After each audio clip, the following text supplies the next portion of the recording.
man I'm talking about was not a Scrooge now. He was a kind, a decent, mostly good man, generous to his family and upright in his dealings with other men.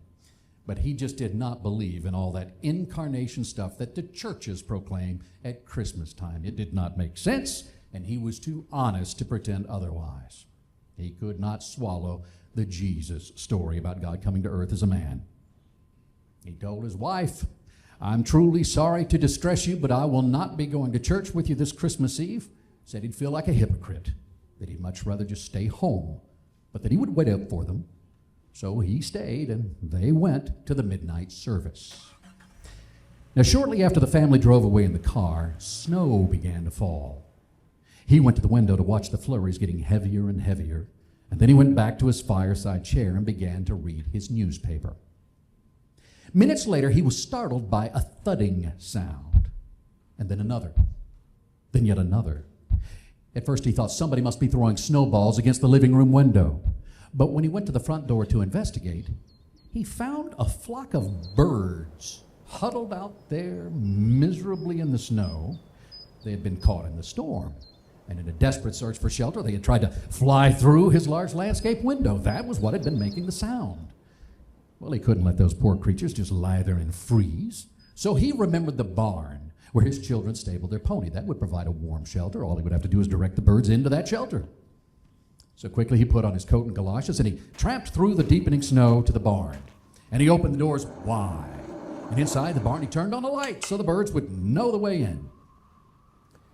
But the birds did not come in. So he figured that food would entice them. He went back into the house and he fetched some breadcrumbs, and he sprinkled some breadcrumbs on the snow, making a trail of breadcrumbs to the yellow-lighted, wide-open doorway of the stable.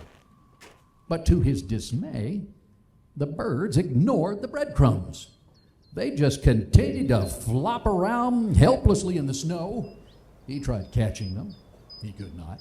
He tried shooing them into the barn by walking around them and waving his arms, but instead they scattered in every direction except into the warm, lighted barn. And that's when he realized they were afraid of him. They were afraid of him. To him, he reasoned, "I am a strange, terrifying creature.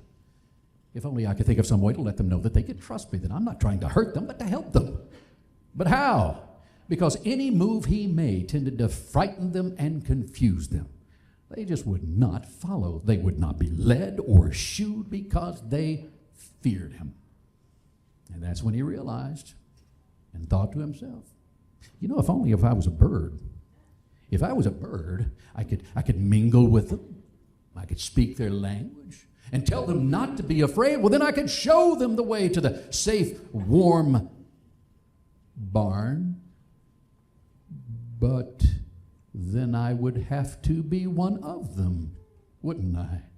So that they could see and hear and understand. At that moment, the church bells began to ring, and the sound reached his ears above the sounds of the wind. And he stood there, listening to the bells, Adeste Fidelis, listening to the bells pealing the glad tidings of Christmas. And he sank to his knees in the snow.